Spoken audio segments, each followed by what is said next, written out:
The past 11 weeks have challenged me in every way possible. But, despite everything, I've still managed to defeat every one of my adversaries. These experiences have made me stronger, braver. I think I finally found the courage to talk to him, to tell him how I feel. When I confess my feelings to him, it has to be special. It has to be perfect. I don't believe in the myth about the cherry tree behind the school, but I can't think of any place more appropriate for my confession. Today, I'm going to tell him today. Senpai, please accept my feelings. It's happening. It's really happening. Today is the day. The day I finally tell him how I feel. It's taken so long. But now I'm ready. I'm ready to— Stop right there, 𝗬𝗱𝗿𝗂𝗍𝗍. What? It's you. You are under arrest on suspicion of the murder of 𝗬𝗍𝗍𝗍 11 weeks ago, and your connection to several other deaths and disappearances over the past 10 weeks. Wait, please! There must be some mistake. I had nothing to do with— Oh no, you're not going to sweet-talk your way out of this one. Your innocent schoolgirl act won't save you this time. What evidence do you even have? I've been questioning your classmates over the past couple of months. They've noticed a pattern in your behavior. That boy over there, the one under the tree. You've shown a keen interest in any girl who developed feelings for him. And every single one of those girls is dead or missing. What's happening here is obvious. You're eliminating any girl who tries to take that boy away from you. And 𝗬𝗍𝗍 was your first victim. No! I would never hurt anyone! I swear! I'm innocent! You have to believe me! Save it for the judge. Cuff her, boys.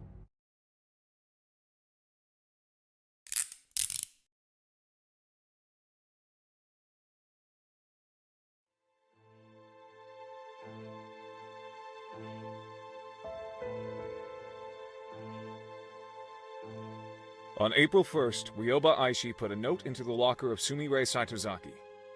After reading this note, 𝗬𝗍𝗍 went to the East 3rd floor girls' restroom. That was the last time anyone ever saw 𝗬𝗍𝗍. After she was reported missing, police investigated 𝗬𝗍𝗍𝗍 for clues. In the East 3rd floor girls' restroom, they found some of 𝗬𝗍𝗍's blood. Shortly before 𝗬𝗍𝗍 went missing, 𝗬𝗱𝗍𝗍 was spotted carrying a knife and walking in the direction of the East 3rd floor girls' restroom. Later, she was seen carrying a large garbage bag towards the school incinerator. All of this information came from 𝗬𝗍𝗍𝗍, a student at 𝗬𝗍𝗍, who was interviewed by the police the day after 𝗬𝗍𝗍's disappearance. It's obvious what happened to 𝗬𝗍𝗍.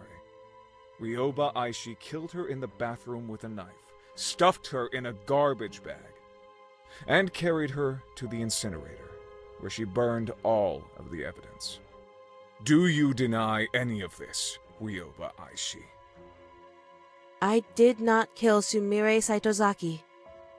It's true that I put a note in her locker and spoke with her in the bathroom, but I simply wanted to discuss a personal matter with her.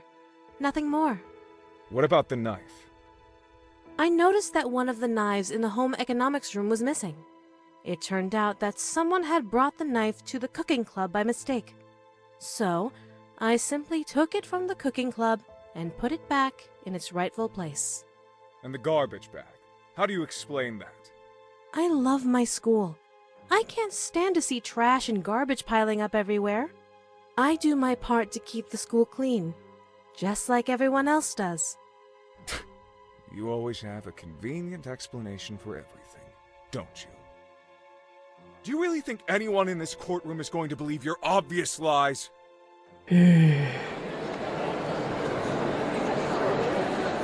Mr. Journalist, there are a number of problems with your theory.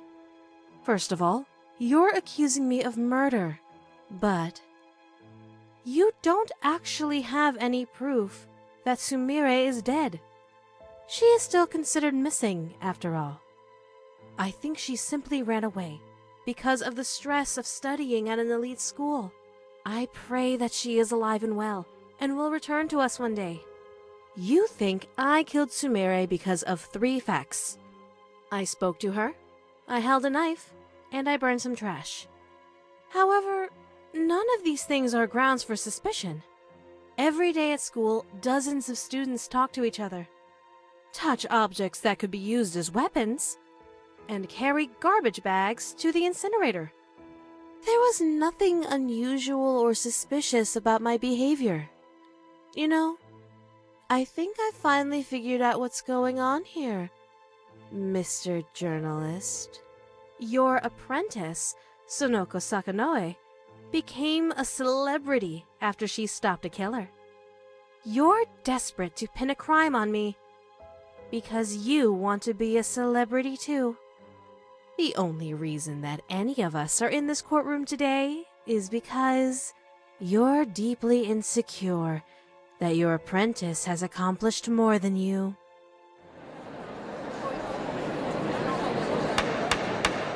Order! Order in the court! It's true that there is no smoking gun evidence linking you directly to a murder.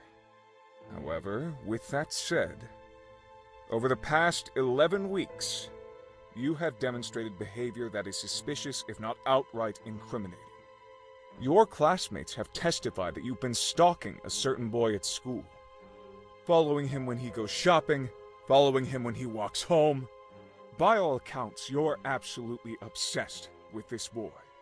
Furthermore, every time a girl begins to show signs of interest in him, something always happens that removes the girl from his life. You can't possibly expect anyone to believe that these facts are mere coincidence. Clearly, you are sabotaging the boy's love life in order to keep him single. And who else had a crush on that boy? That's right, 𝗬𝗎𝗍𝗍𝗍𝗍. You've been eliminating every girl who comes between you and that boy. And 𝗬𝗎 was your first victim.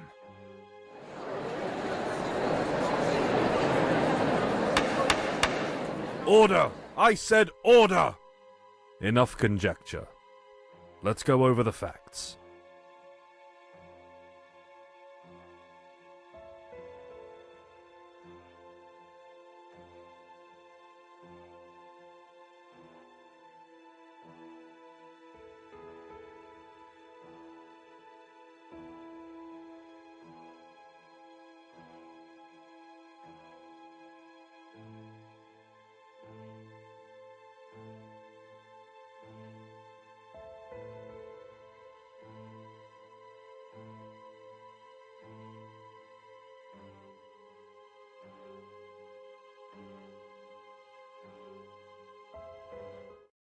Taking all of the facts into consideration, it is clear, beyond any shadow of a doubt, that 𝗬𝗎𝗍𝗍𝗍 is innocent of all charges.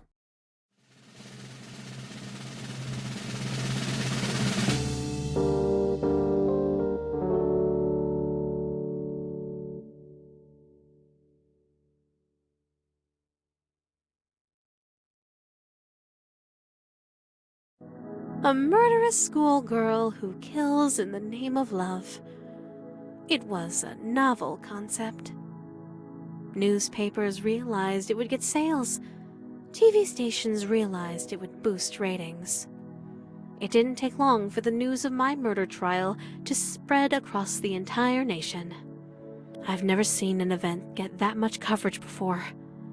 It was a real media circus. And now, everyone in the country knows my name and face. Even worse, they all know how I feel about my senpai. Oh, this is my worst nightmare.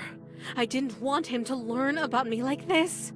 I wanted our first meeting to be special, perfect, exactly like in my dreams. But now, that can never happen. He'll never be able to see me as a cute underclassman who has a crush on him. He'll only be able to see me as that girl who was accused of murder on national TV. If I confess my love to him now, I doubt he'll want anything to do with me. Even though I was declared innocent, there will always be doubts in his mind. That stupid journalist ruined absolutely everything. There's nothing I want more than to rip his heart out and shove it down his throat. But spilling any blood right now would only attract more attention. There are too many eyes on me right now. I have to lay low for a while. Revenge isn't an option at this point in time. But I'll never forget what that man did. I won't be able to have a romantic confession underneath a cherry tree. But this isn't over yet. I still have one option remaining. My last resort. It's unfortunate that things turned out like this, but I was left with no other choice. I would have been crushed if he rejected me. So, I had to take away the option. Our relationship might be awkward for a little while, but we'll get through it together. After all, I know all of his likes and dislikes. I'm sure he'll warm up to me soon.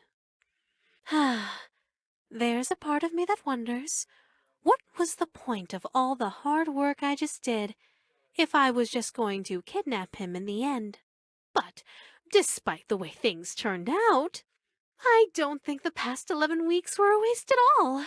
I learned so many new things and gained so many new skills. I'm sure I'll be able to find a way to put all of my knowledge and talents to good use. And one day, I can pass down everything I know to my son or daughter.